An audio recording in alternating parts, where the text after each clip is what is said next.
Donc là, sur le drive, vous pourrez récupérer le fichier qui s'appelle VMware ESXi 8.1. C'est le fichier que vous utiliserez pour faire l'install, donc vous pouvez déjà le récupérer. Sur le NAS, pardon. Déjà, vous pourrez le récupérer, comme ça sera lancé pendant ce temps-là, pendant les explications.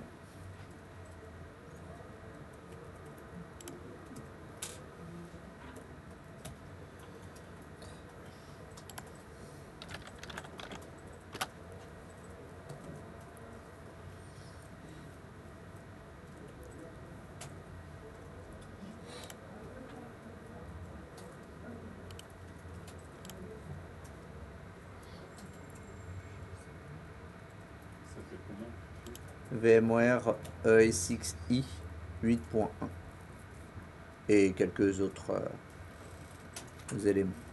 Il fait à peu près 600 mégas, il est assez rapide.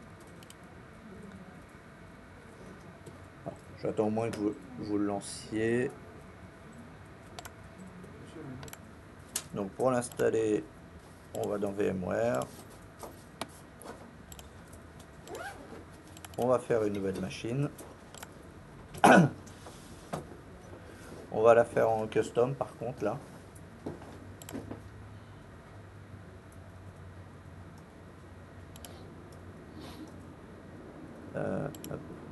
Workstation, oui. Normalement vous pouvez mettre l'ISO, il va pas y avoir de problème. Document.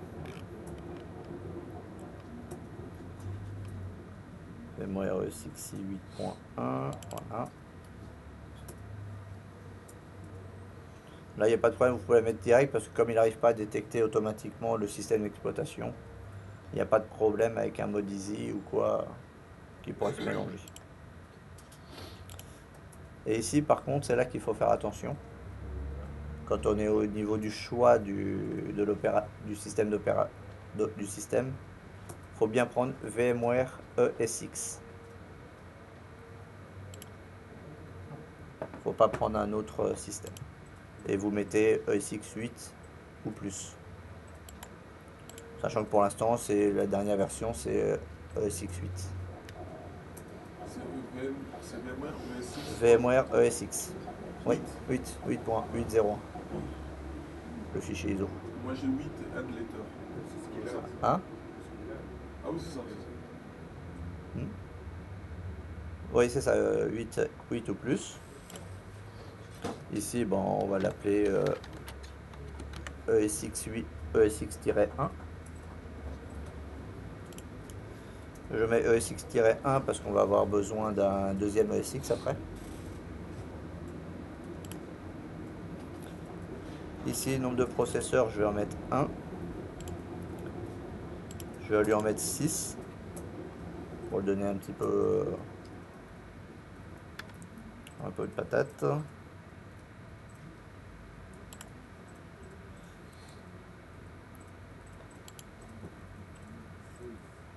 Et ici, je vais lui en mettre normalement, il faudrait que j'en mette... si je veux avoir un peu de marge, 24 fois 24 576. L'autre, sachant que l'autre SX, on ne mettra pas autant de... Là, on met combien là 24 Go pour avoir un peu de marge.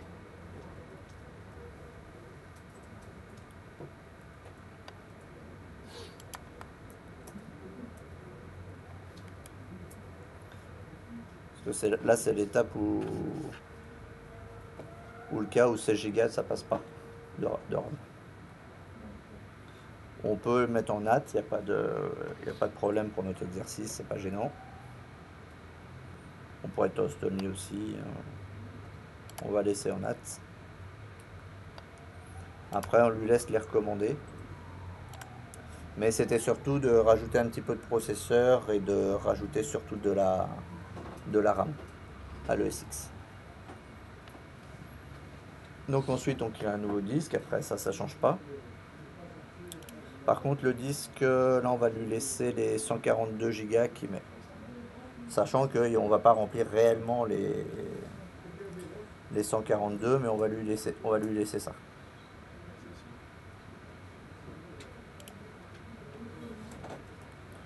Ensuite ESX1, bon, on valide le disque. Et on peut faire finish. Ça c'était pour préparer la machine, c'est du coup machine un peu plus spécifique. Hein? La disque il doit être à 142, c'est ça? Ouais. Oui, tu le laisses comme ça. Voilà. Donc là, effectivement, on va avoir besoin un petit peu plus de puissance. Autant le Proxmox, on pouvait l'installer facilement, même avec des machines pas très grosses. Pour certains éléments, ici, on a besoin de base de beaucoup plus de puissance. Donc ensuite, on démarre la machine. Classique.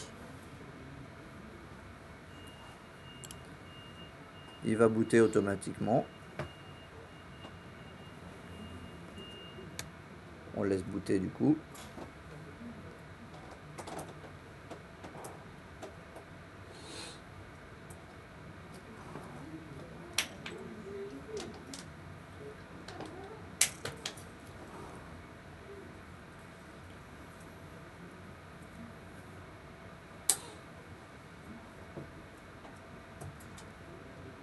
Après, bon, il prend un petit peu son temps à démarrer.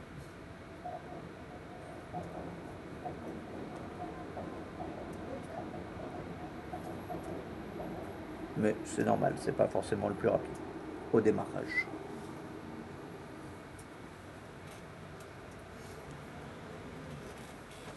Bon, il est assez flashy, hein, avec un gros écran jaune. Mais ça veut dire que ça marche si vous avez cet écran-là.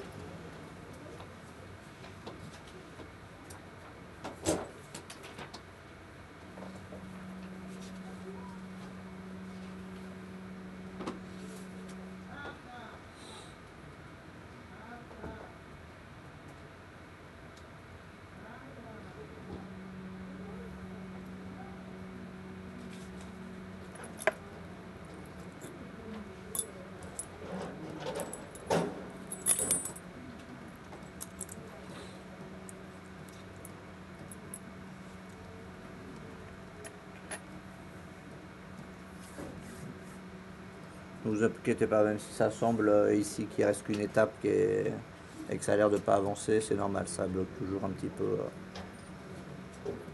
À ce niveau-là, faut pas s'inquiéter.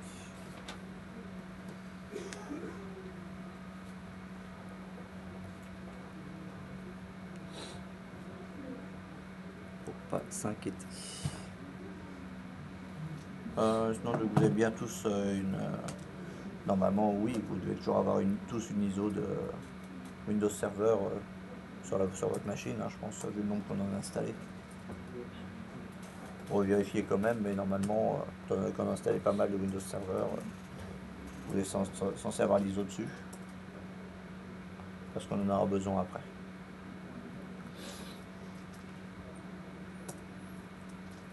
Pour pouvoir installer proprement et sans qu'il nous fasse de problème pour installer le vCenter.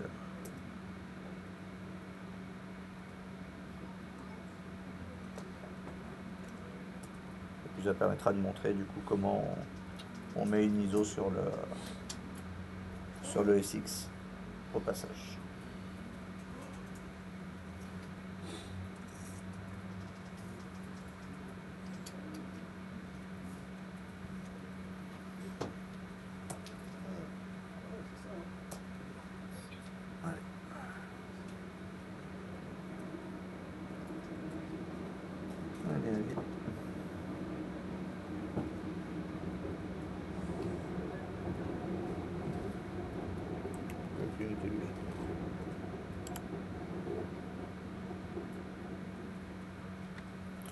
Question, est-ce qu'il a déjà mangé beaucoup de mémoire ou pas?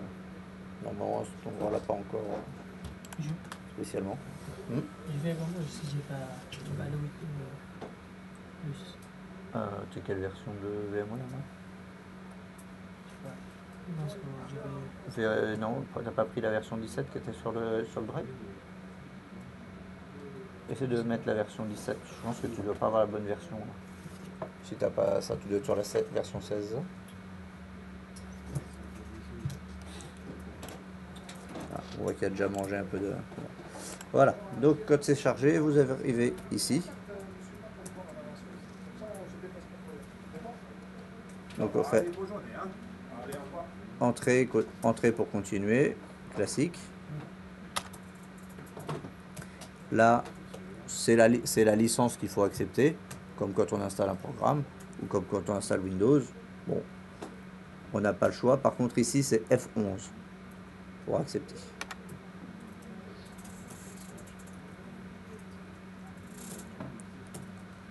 Donc là, il vérifie le matériel. Il trouve le disque dur que vous avez ajouté, 242 Go. Il y aurait plusieurs disques. Bah, du coup, on aurait choisi le disque qu'on veut. Là, on va ajouter celui-là.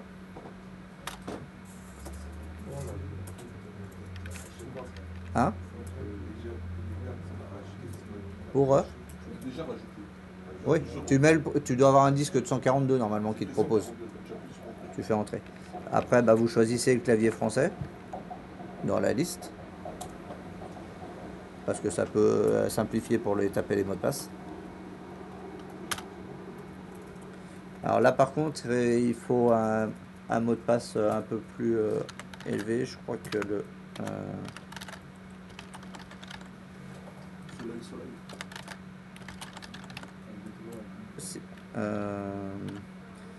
le mot de passe classique fonctionne. C'est bon.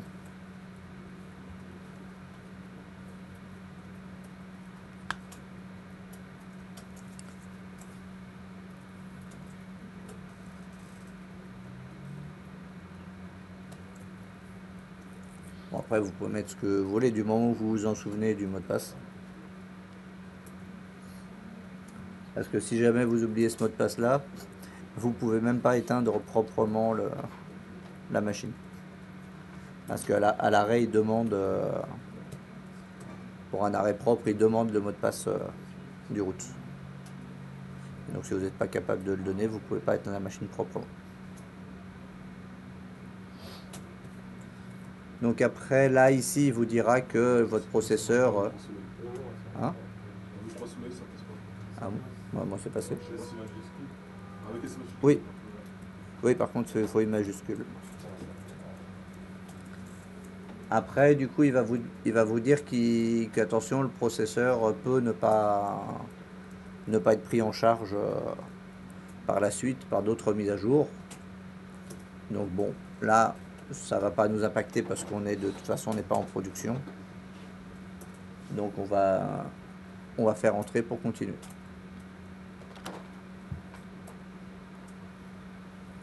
Ici, comme dans la plupart des installations, il prévient que tout le disque va être formaté et que tout va être effacé. Donc on fait F11 pour valider. Et là, du coup, l'installation est démarrée. Donc, vous pouvez voir que l'installation de base n'est pas compliquée. Là, il demande en plus, il demande même pas d'adresse IP ni quoi que ce soit. Hein?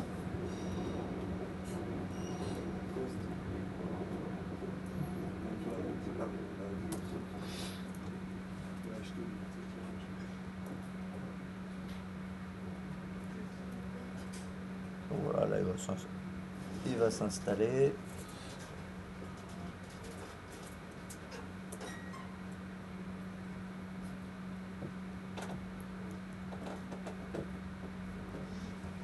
Donc il prépare ses éléments.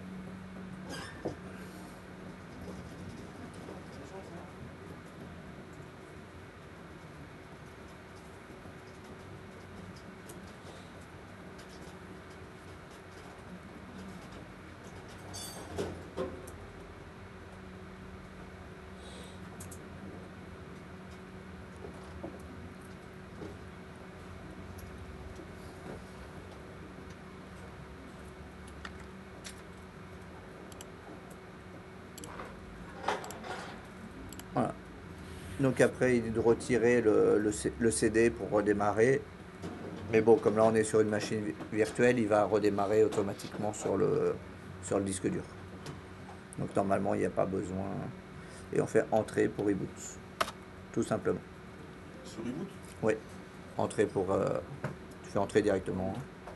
Parce qu'il y a remove, il y a reboot. Ouais, en fait, ils disent normalement, dans ce qu'il faudrait faire, si tu l'as installé à partir d'une clé USB ou quelque chose, ça serait de retirer la clé USB avant de redémarrer. Pour être sûr de ne pas rebooter automatiquement sur la clé USB. Oui, c'est ce qu'on fait quand on installe les OS. Oui, mais là en général, dans les. Comment il s'appelle VMware, lui, il sait que normalement, une fois que tu as fini le CD, tu n'en as plus besoin. Donc en fait, il déconnecte plus ou moins le CD et il te reboot automatiquement sur le disque dur. Mais dans la réalité, c'est pas forcément le cas.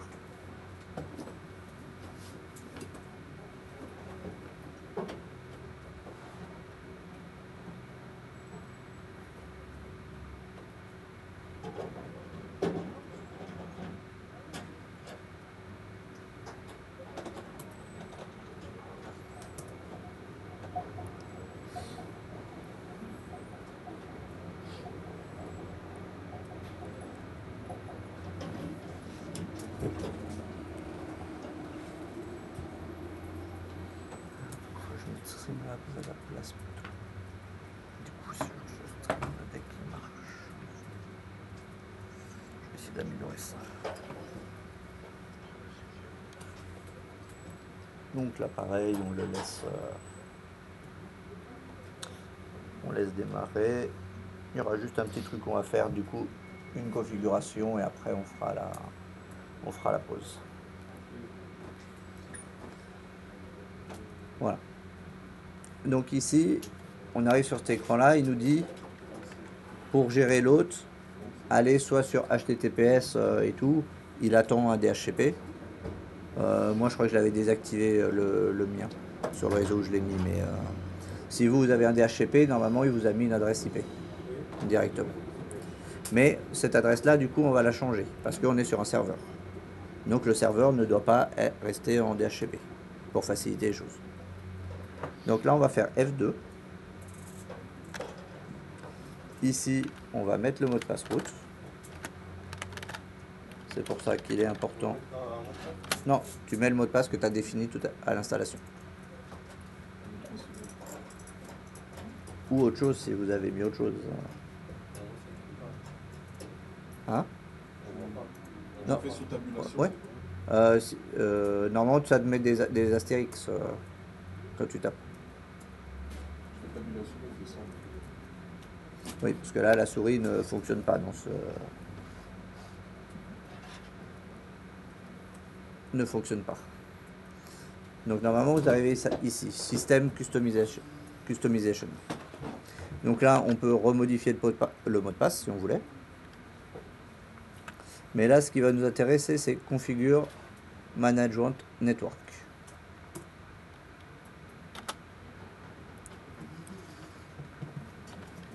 Donc, ici, Network Adaptateur.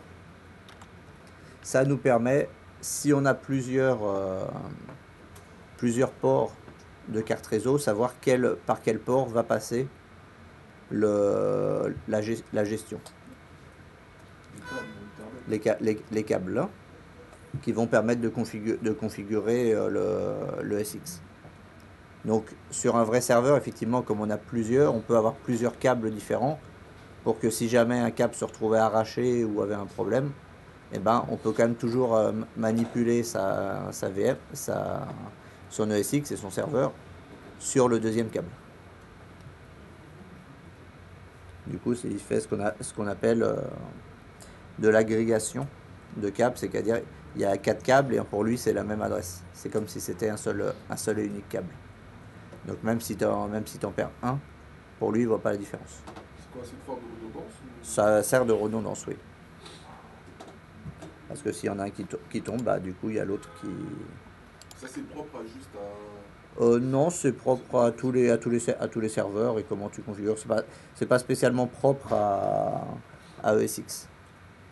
Dans Proxmox, pareil, si tu as plusieurs cartes réseau, tu peux tu peux les associer pour que si jamais il y en a un qui tombe, il y a l'autre qui reprenne. Comme quand on avait mis en cluster, il demandait si on avait d'autres cartes qu'on voulait ajouter, qui pouvaient même être sur un autre réseau, pour pouvoir ajuster. Bon, ici il n'y en a qu'une, mais si vous vouliez avoir sur plusieurs, on peut. Et après, on va aller du coup dans IP configuration. Il y a un problème? Pourquoi? Il y a un problème?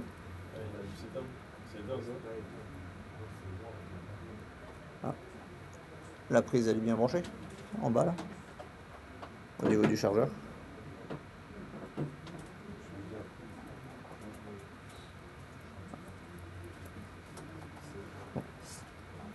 Donc là du coup il m'a pas trouvé de truc, mais en fait je crois que je sais pourquoi. Ouais. Attends, 2 petites minutes. Je suis une explication pour mettre en statique et j'arrive. Comme ça, on va pas couper. Là, c'est juste que j'ai mis NAT. C'est ça. Mais ce qu'il y a, c'est que mon NAT, si, était sur celui-là. Ok, c'est bon. Et je vais vérifier du coup mon NAT, quelle adresse il a. Non, c'est pas celui-là.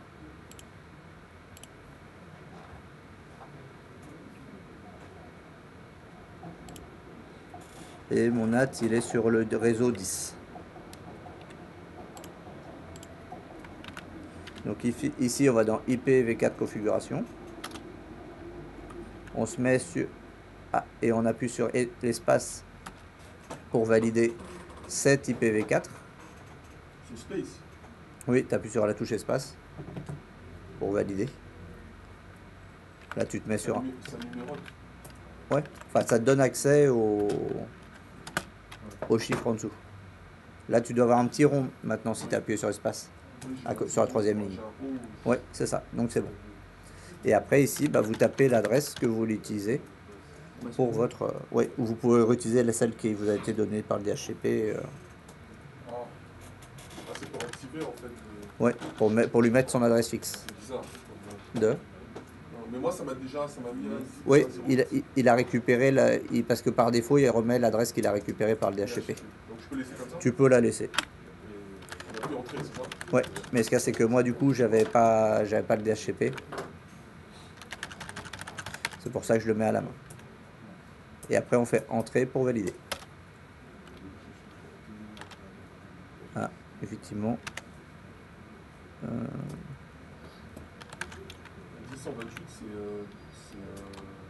Ça, c'est donné par le DHCP de VMware. Non, c'est pour le Subnet Mask, ça sera CIDR de 16 normalement, non? Alors, est-ce que t'es en quelle classe? Là, t'es en 10, c'est ça, tu dis? Ouais, je suis en 10. Ouais. La 10, c'est quelle classe? C'est 8. Hein? C'est ça. Donc, t'as ta réponse. Révision. Oui. J'arrive. Donc là, juste, vous faites échappe après. Et il vous demande si vous voulez appliquer les changements. Donc vous faites yes. Vous faites ESC, c'est ça? Ouais. Si je suis en 20, c'est bon? Oui, peu importe. C'est parce que ça dépend de ta configuration que tu avais mis dans ton NAT dans le VMware. Ça, c'est pas grave. Voilà. Et donc là, on va faire Ça apparaît à droite. une pause. Et ici, oui, ça apparaît à droite pour vous reconfirmer. Et là, normalement, vous refaites échappe pour quitter le menu. De toute façon, automatiquement, il se déconnecte. Ok, donc on en était resté. On avait configuré notre serveur en adresse IP statique. Et du coup, maintenant, on va aller voir un petit peu la configuration du serveur lui-même. Donc là, on va sur une page internet. Vous allez taper l'adresse que vous avez donnée. C'est bien 120 que j'ai donné. J'ai un doute. C'est ma machine. 10.0.0.120 en HTTPS.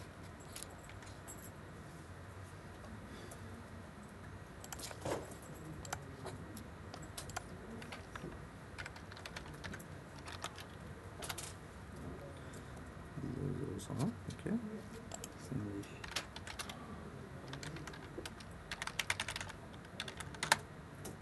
On passe en réseau, non? Bah non, je suis en NAT. Bah justement. Hein? Ça peut pas être en bridge. Oui, mais en NAT, normalement, il fait le transfert automatiquement. Sinon, je vais essayer de la passer en bridge. Parce que la passerelle, à moins que la passerelle... J'ai eu un problème de passerelle. Et config. VMnet 8. Ah, ok, c'est elle qui a planté. Parce que du coup, elle est pas en DHCP. Ok. Il faut pas oublier que pour le NAT, pour qu'il se fasse correctement, il faut qu'il y ait une carte virtuelle du nom du réseau que vous souhaitez faire en NAT. Et là, donc, du coup, je l'ai bien, sauf qu'elle est en...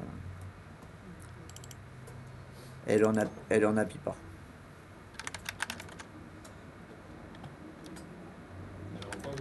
En API pas.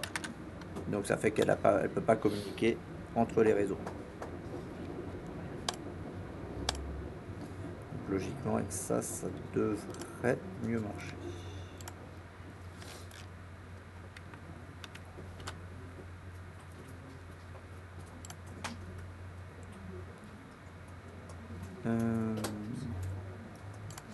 Sinon vous, ça a marché ou pas? Moi, j'arrive pas à me connecter. T'avais pas à te connecter, mais je veux dire, t'as la page de connexion. Oui, j'ai la page. Ouais, d'accord. L'utilisateur, c'est root qu'il faut utiliser. Ah, c'est pour ça. Je croyais que c'était ce qu'on avait mis pour le serveur. Non, non, c'est root qu'il faut utiliser. Bon, je vais démarrer une machine qui est sur le NAT aussi. Dans ces cas-là.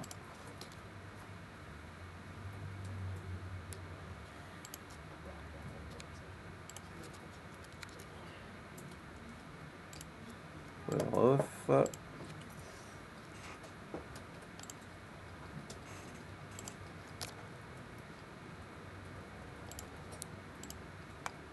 Et je vais remettre mon DHCP aussi. Ici. Donc là, pour ceux qui ont obtenu la page, vous mettez root comme utilisateur et le mot de passe que vous avez déterminé. Hein, t'as pas besoin d'internet, il faut juste que tu arrives à atteindre ta machine. Non, non, tu prends un navigateur internet sur ta machine physique et tu tapes l'adresse. Comment ça transforme? Ouais. Tu as vérifié que ton NAT est bien toujours dans la même... parce que comme du coup tu as peut-être personnalisé ton NAT, par défaut lui si tu mets juste NAT il va chercher le VMnet 8. Et ton NAT toi n'est peut-être plus sur le VMnet 8.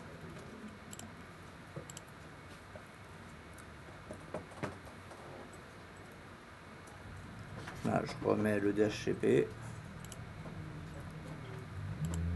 Je vais remettre le VMnet 8 en DHCP.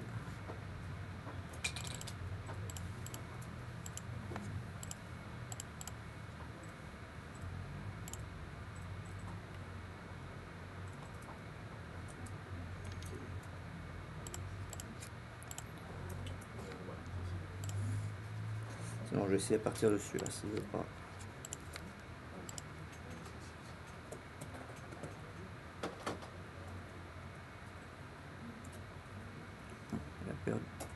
Il a pété un plomb, j'ai l'impression. Alors, hop, Windows 10 NAT. Normalement, lui, on va être sur le même réseau. J'ai vérifié que c'était le bon. Et j'ai réactivé.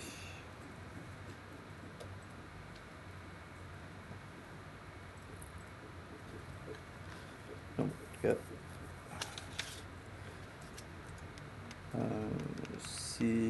si ça marche pas, du coup, tu essaies de démarrer un Windows virtuel qui est sur le NAT aussi, qui est sur le même réseau que ta sur la même carte réseau que tu as mis là, le SX. Sinon, il faut faire avec le bridge aussi, non? Sinon, après, je repasserai en bridge si vraiment il y a un souci. Mais normalement, avec le NAT, ça aurait dû marcher directement. Regarde si ton NAT. Mais vérifiez que le NAT soit bien le même NAT que tu as configuré dans le gestionnaire de réseau de VMware.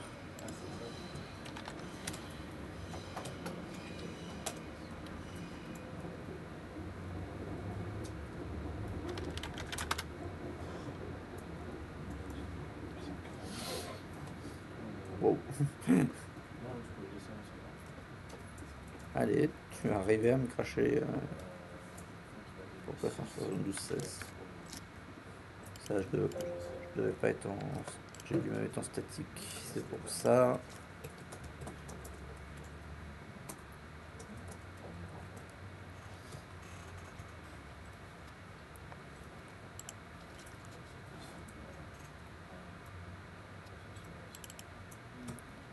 Hop, autant que le repasser en DHCP aussi.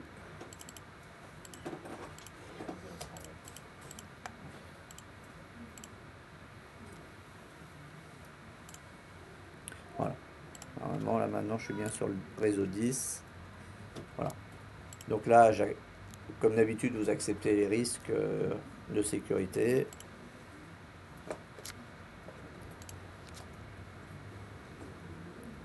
Et vous vous retrouvez sur cette page-là, du coup, où vous tapez root comme mot de passe, comme nom d'utilisateur, et le mot de passe que vous avez déterminé tout à l'heure à l'installation.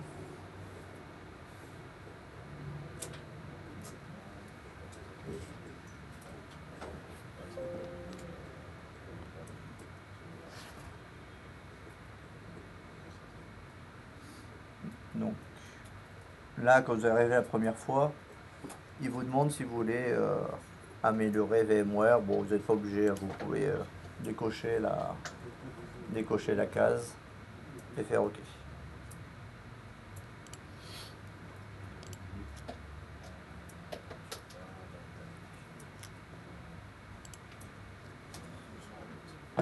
Et quand vous arrivez, du coup, vous avez un aperçu de la machine avec ses ressources, les ressources utilisées,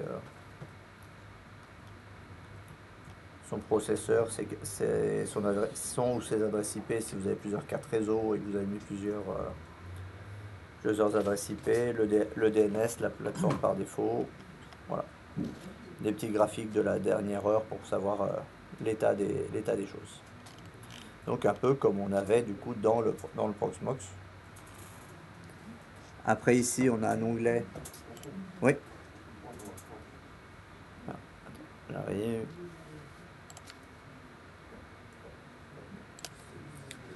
Ok. Donc. Non, j'étais ici. Voilà. Donc ici vous arrivez là où vous allez pouvoir gérer. Ici vous avez un onglet qui s'appelle machine virtuelle. Pour l'instant il n'y en a pas parce qu'on n'en a pas encore mis. Ensuite vous avez stockage. Ici c'est là que vous allez trouver tous les disques durs. D'ailleurs on va en rajouter un, le disque. Machine virtuelle, c'est machine à enrôler. Machine virtuelle, c'est les machines virtuelles que tu as créées dans le SX, dans ton serveur. Dans la machine, on doit créer des machines. Oui, parce que c'est un hyperviseur de type 1, comme Proxmox. Proxmox, on avait installé des machines virtuelles à l'intérieur. D'ailleurs, on va tout de suite rajouter un deuxième disque. Parce que là, on voit que ici, libre, il n'y a pas de place. Il n'y a que 12 Go de libre, donc on ne va pas pouvoir faire grand-chose. Donc on va directement lui rajouter un disque dur. Ça marche à chaud aussi? Hein? À chaud, ça marche? Oui, si on prend les SASI, normalement ça passe. Juste que je prenne la bonne machine. 142, ça suffit pas. En fait, là, il le bloque pour son système et tout. D'accord. Un peu comme le TrueNAS, où il se bloque déjà des trucs du système. rajouter la saturation, ça. Ouais. Donc là, on va rajouter directement, parce que l'autre il va nous embêter. On va rajouter 150. Ouais, un deuxième disque de 150. Ouais, Ah, donc on ajoute un deuxième disque. Ouais. c'est un deuxième disque.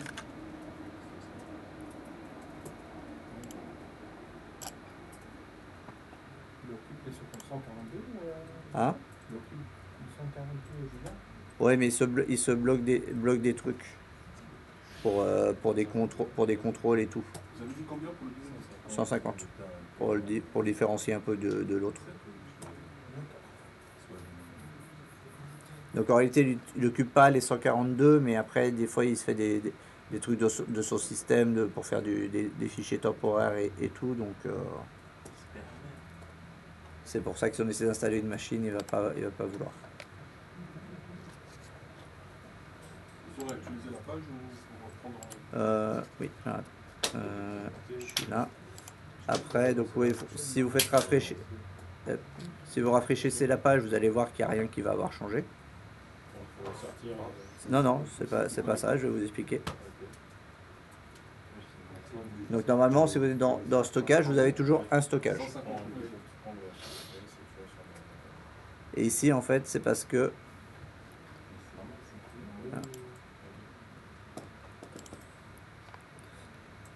Voilà. Actualiser. Non, apparemment, il l'a pas pris en compte. Parce que normalement, dans périphérique, vous auriez dû le trouver. Donc là, il l'a pas pris en compte à chaud. Donc ce qu'on va faire, c'est qu'on va l'éteindre, mais on va l'éteindre proprement, du coup. Donc si vous voulez éteindre un hyperviseur de SXI proprement, vous allez sur le côté sur Haute, ici, Arrêtez. et vous faites arrêter. Ça, on va démarrer. On va l'arrêter complètement, comme ça on va vérifier qu'il prenne bien, que la VM prenne bien en compte le disque.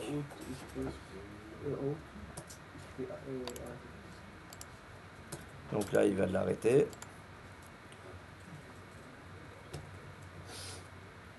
Et quand il l'a arrêté, on vérifie qu'il est bien le disque de 150 Go. Ah, donc vous redémarrez en fait. Oui, du coup, il l'a pas pris. Il devait théoriquement le prendre à chaud, mais là, il l'a pas pris. Donc du coup, Disque à rajouter après, hein? si on a d'autres disques à rajouter. Normalement, non, avec les 150, ça devrait suffire. Comment vous avez fait pour rajouter un disque? En fait, là, tu le rajoutes dans le VMware et après, tu redémarres le SX. Donc là, on redémarre le SX une fois que c'est fait.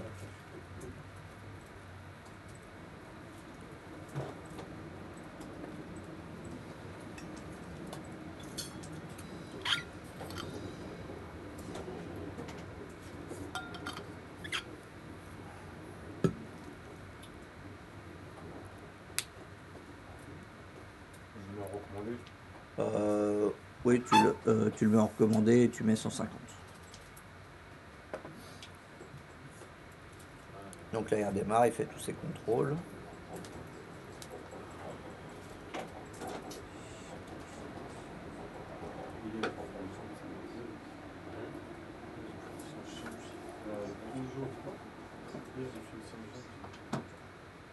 Ah, il faut redémarrer la VM complètement?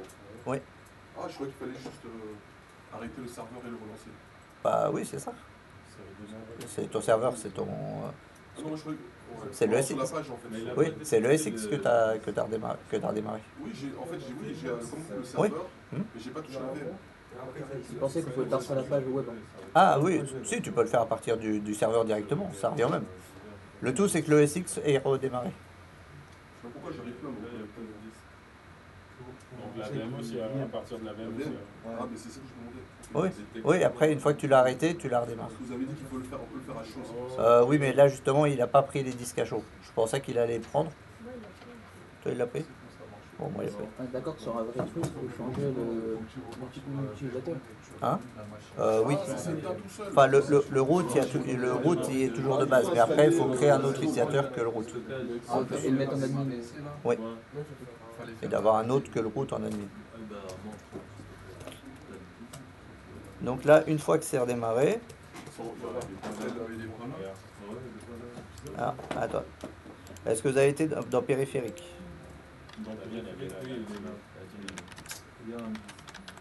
Normalement, il y a d'ailleurs deux disques.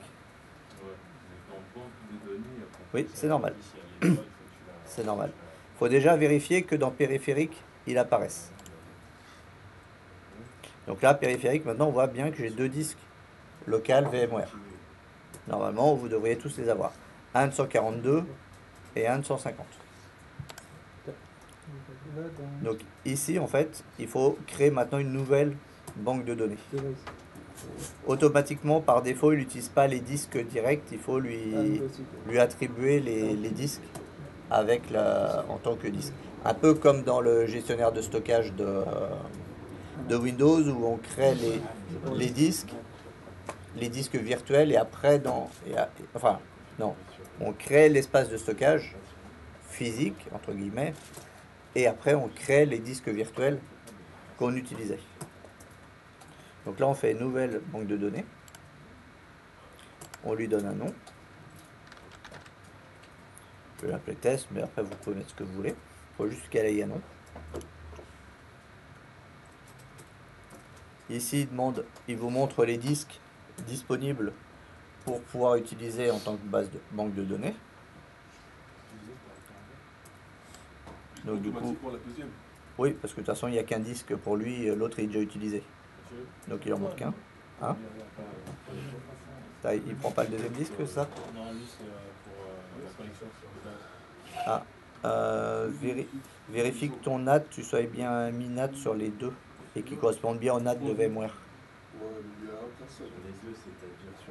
Je veux dire, le SX, ton NAT, t'as laissé NAT tout court ou t'as fait custom? Custom et NAT. Ok. Après, il faut vérifier dans le truc Edit Virtual Network que tu aies bien le cocher connecté au niveau du NAT. C'est coché aussi. Essaye de le décocher et de le recocher.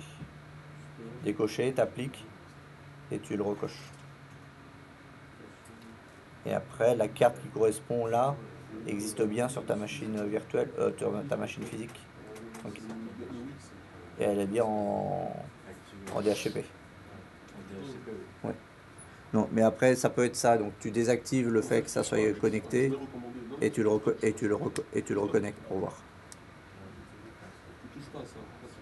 Donc, là, vous avez du coup, vous choisissez le deuxième disque que vous voulez utiliser. Donc, bon, ici, vous en avez qu'un. Là, on va lui dire d'utiliser tout l'espace disque, mais on pourrait personnaliser. Ou pour lui dire de ne pas tout utiliser. Mais là, en l'occurrence, on va tout utiliser. C'est pas VMFS. Hein?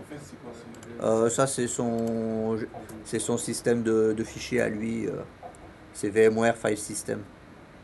Donc ça, c'est son système de lui de partitionnement et de gestion des disques. Donc ça, on n'y touche pas. On n'y touche pas, on le laisse à 6. Ouais, ça m'a mis aussi. Ah non, c'est pas ça. Il installe. Ah, il est en train d'installer? Oui. Ça a été dans mon device. Voilà. Ensuite, on fait terminer. Ah, c'est ce que t'appelles là.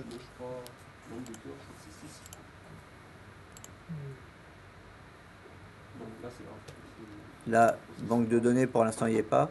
Et ici, en bas, vous voyez qu'il y a marqué tâche récente, où vous avez directement le bandeau. Voilà. Et donc là, pourquoi il ne l'a pas pris?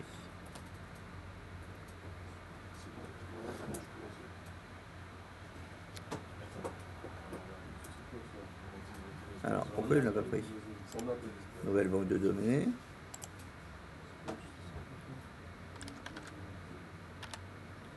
C'est test qui lui a pas plu. C'est le système de fichier MB6. Terminé. C'est bon. Ah, bah, je sais pas. Bon, la première fois que je l'ai fait, je sais pas pourquoi il m'a pas mis ce message-là qu'il aurait dû me mettre, en me précisant qu'il voulait tout effacer. Oui. Bah là, vous effacez parce que vous êtes sûr que vous voulez effacer toutes les données.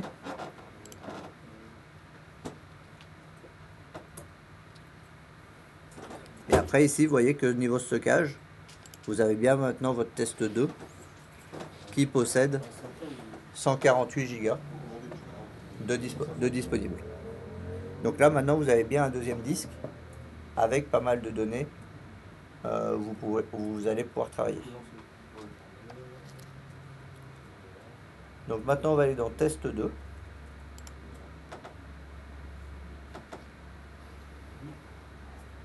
On va faire explorateur de banque de données.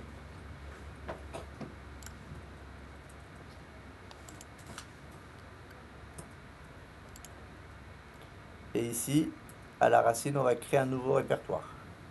Tu dans stockage, après, dans stockage, explorateur tu cliques sur ta banque de données que tu veux, la deuxième que tu as créée. Tu fais explorateur de banque de données. En haut, normalement, plutôt vers le haut. Tu l'as ou pas? Non, je vois pas. Non, ça, je reste comme ça. Oui, tu fais suivant.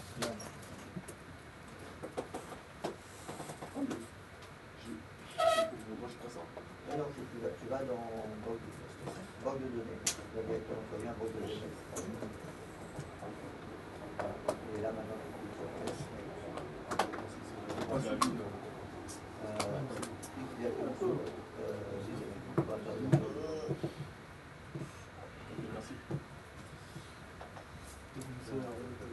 et donc là, on va créer un nouveau répertoire, du coup, pour faire un peu plus propre.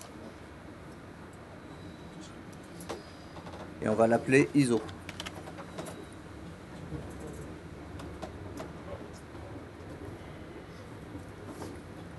vous avez mis créer un nouveau répertoire, c'est ça? Oui.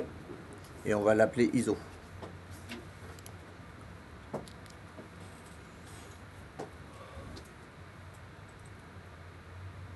Une fois qu'il est créé, on clique dans ISO pour rentrer dedans.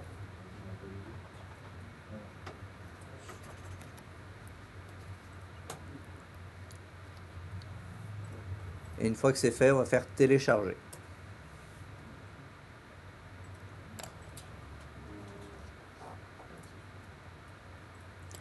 Donc là, dans ce cas-là, il va vous montrer le contenu de votre ordinateur.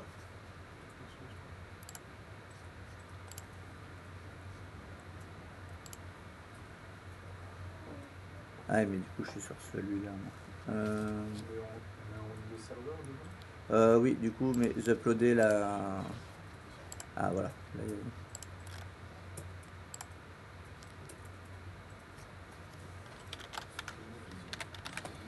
Là, du coup, après, vous choisissez l'ISO que vous voulez mettre.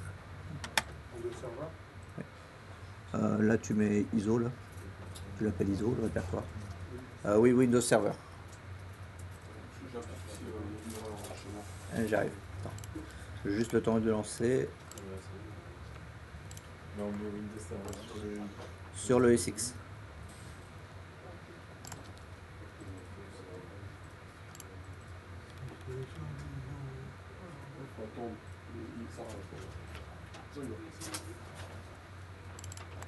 Bon, je vais prendre le 19.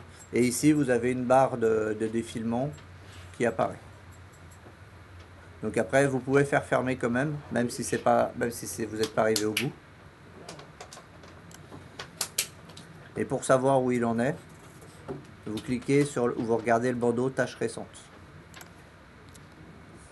Et là, il vous dit qu'il est en train de copier du coup le disque. Oui, j'arrive.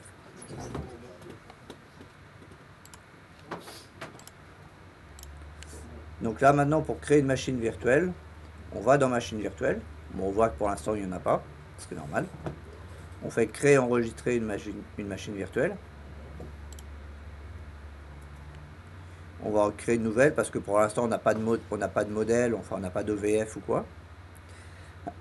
Mais dans la théorie aussi, on fera un essai quand même à un moment. On verra pour exporter une machine virtuelle qu'on a déjà fait sur le SX directement. Donc on retrouvera après notre machine virtuelle directement dans le serveur ESX. Ce qui peut servir en production, par exemple pour préparer les machines d'à côté, faire des tests, et après les réimporter dans le serveur. Oui. De VMware à ESX. Oui. Comme c'est le même organisme. Bon, des fois il peut y avoir un petit truc ou deux à vérifier, mais on peut le faire, c'est faisable. OVF et VMDK. Oui, VMDK c'est les fichiers de disque dur de VMware.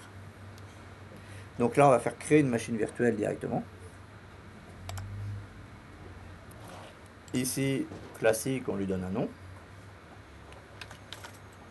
On va l'appeler par exemple WinServe. Ici, on retrouve l'élément où il demande le type de catégorie. Donc famille, on va choisir Windows. Compatibilité, on va la laisser à ESX8. Et l'invité, ça va être un Windows Server.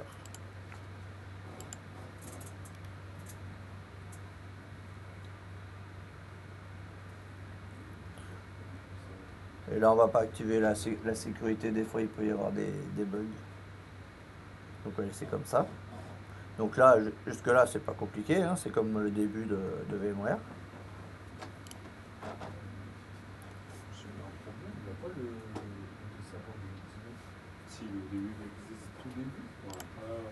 C'est pas forcément dans l'ordre. Non, il est tout à la fin. Il est entre Windows 10 et Windows 2003. C'est ça. Et là... Ouais, mais c'est bien, je le vois. Là pour le coup je le vois pas. Mais effectivement oui, vous pouvez voir des notions de Windows Server 2025 qui apparaissent déjà. Ou de Windows 12 aussi. Ils l'ont déjà mis dans le listing Windows 12. Alors qu'il n'est pas sorti et qu'il est à peine en développement. Donc voilà, après on fait suivant. Ici on choisit quel disque dur on va utiliser. Enfin, sur quel disque de stockage on va mettre les choses.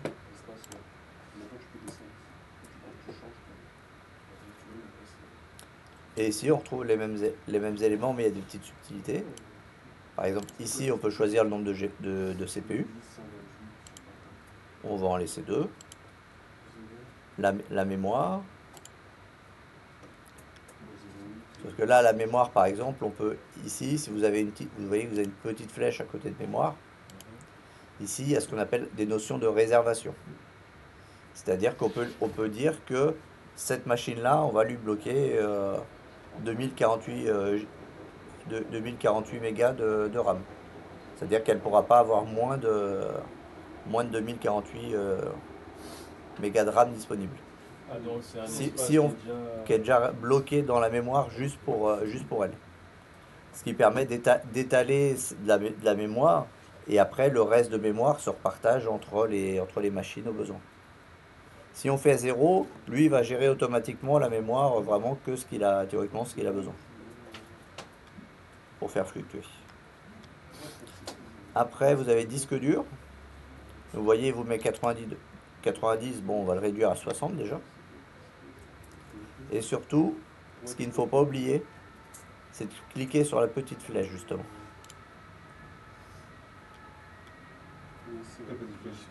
Oui, petite flèche à côté de disque dur 1. Et là, il y a l'emplacement, ça on n'y touche pas, on pourrait, mais on ne va pas aller y toucher. Et ici, par contre, ce qu'il faut cocher, c'est approvisionnement dynamique. C'est ça. Ça correspond au fait de ne pas cocher la case prendre l'espace automatiquement dans VMware Pro. Donc ça, faut pas l'oublier parce que lui, par défaut, il bloque la place sinon. C'est le seul truc qu'on va changer pour le disque. Voilà. Monsieur, je sais pas. Le provisionnement dynamique. Je suis là. Oui, j'ai pas. Là, faut que j'ai pas. là, Proposez-moi du disque, j'ai pas. ici, tu as une petite flèche à côté de disque dur 1. D'accord. Faut appuyer dessus. Oui, c'est ça. Ok, ouais, c'est bon.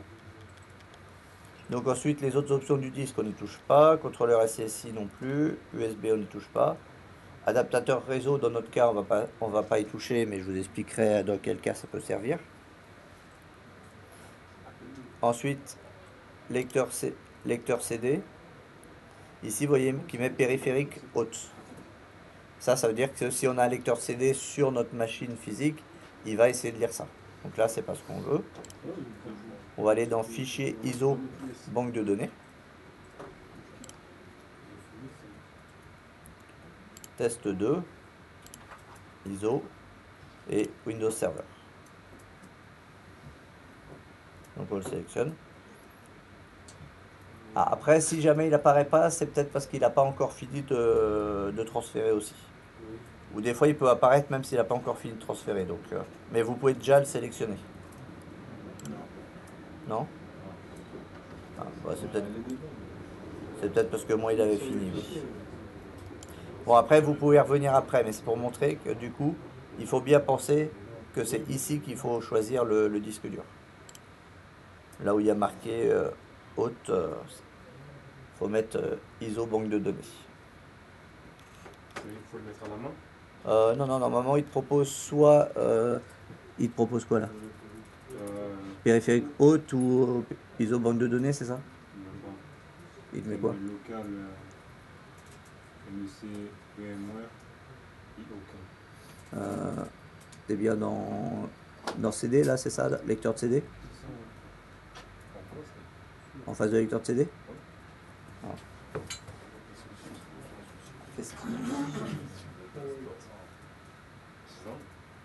Ah oui, non, c'est au-dessus là.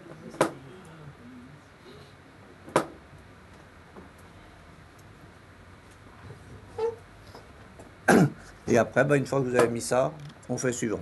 Les paramètres de la carte vidéo, on va pas y toucher. Suivant. Là, il vous fait un récapitulatif pour vérifier avant que vous validiez si tout est bon. Et vous faites... Pardon, terminé.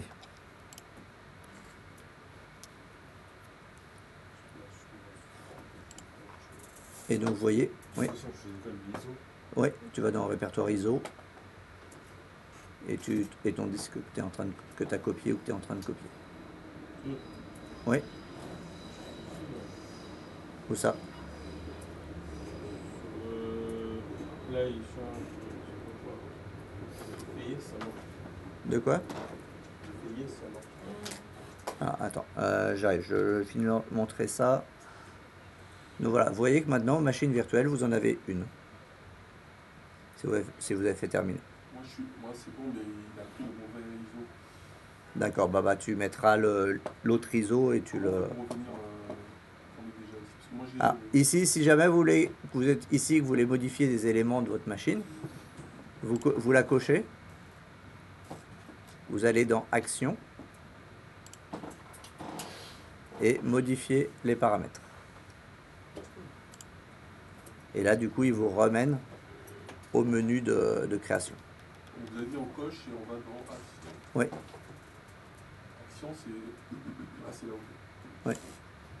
Et après, là, tu refais fichier, banque de données. Modifier les paramètres, ok. Enfin, non, en dessous, là, tu déplies le lecteur de CD. Ouais. Et là, tu fais parcourir pour aller chercher l'ISO, la bonne ISO. C'est ici. C'est pas ça, c'est local. Ça, non. Oui, c'est bon, support CD, DVD, tu dois avoir ton ISO, c'est ça? Je l'ai pas. T'as un bouton parcourir ou pas? Non, j'ai pas parcouru. T'es bien sur fichier ISO banque de données? En haut? Juste en face de lecteur de CD DVD. Non, je sais pas. Je sais pas où je peux dire. C'est ici. Moi, j'ai créé la VM. Ouais. Et juste en dessous d'adaptateur réseau, t'as quoi?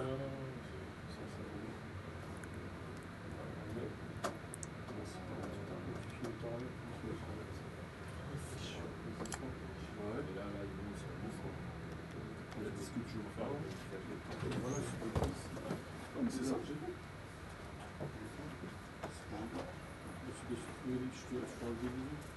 Là, t'as pas fait de faute.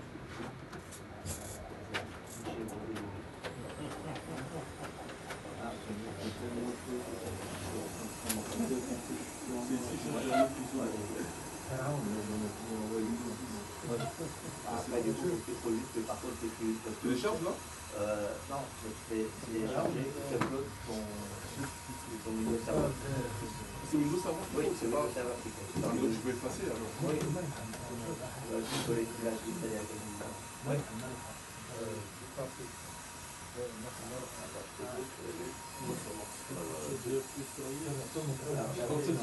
T'as pas choisi le clavier français, t'as mis Suisse français. Parce que le français, il est ici là-dessus. Mais là, l'adresse c'est bon. Oui, c'est ça. C'est pour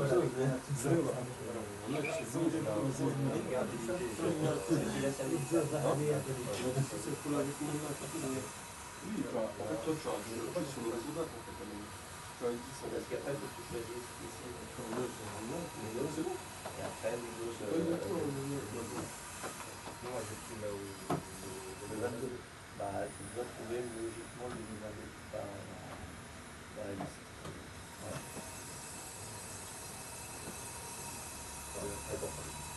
Et après, prends le disque dur, là, le test que tu as créé, que l'autre n'a pas fait de place.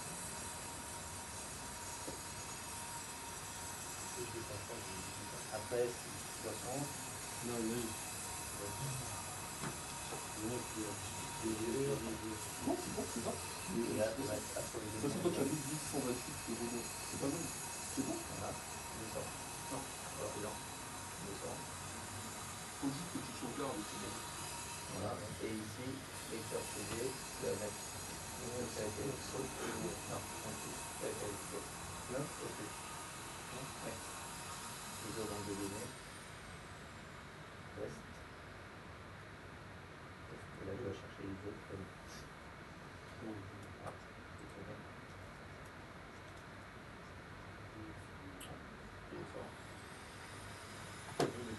Ouais, non, c'est bon. Terminé là maintenant. Au-dessus, c'est parti. Voilà. Ouais. Et là, il l'a fait. Donc, juste avant la pause, j'aurais montré pour lancer.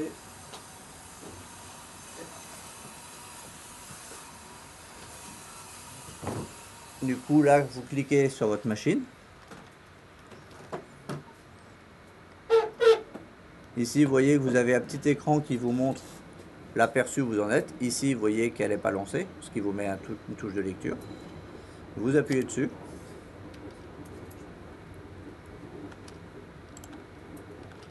Et là, c'est pareil, il va falloir cliquer dans la fenêtre qui va s'être affichée pour valider le bouton. Comme sur VMware classique. Si vous avez raté le timing, bah pareil, vous allez dans Action et vous faites réinitialiser en haut. Là, vous avez le bouton Action,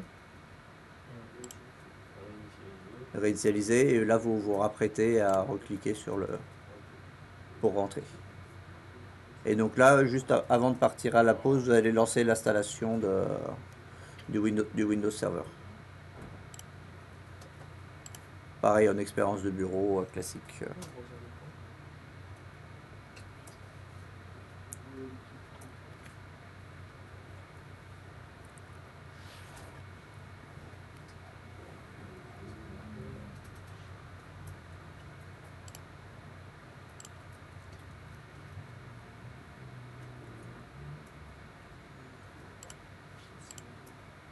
Donc là, vous lancez standard, hein, comme d'habitude. C'est lancé. Et une dernière chose à lancer, et après, vous pourrez... Non, faut que vous avez signé avant. Aussi. Je suis en train de l'oublier. Parce qu'après, ça va être en retard. Allez.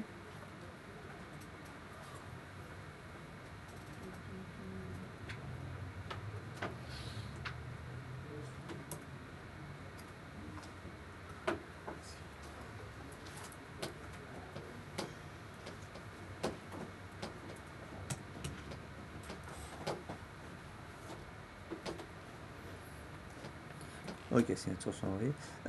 Donc après, il y a un fichier qu'il va falloir récupérer qui est un peu gros, donc à lancer, ça devrait dérouler normalement, je pense, pendant le repas. C'est le fichier sur le NAS qui s'appelle VMware VCSA.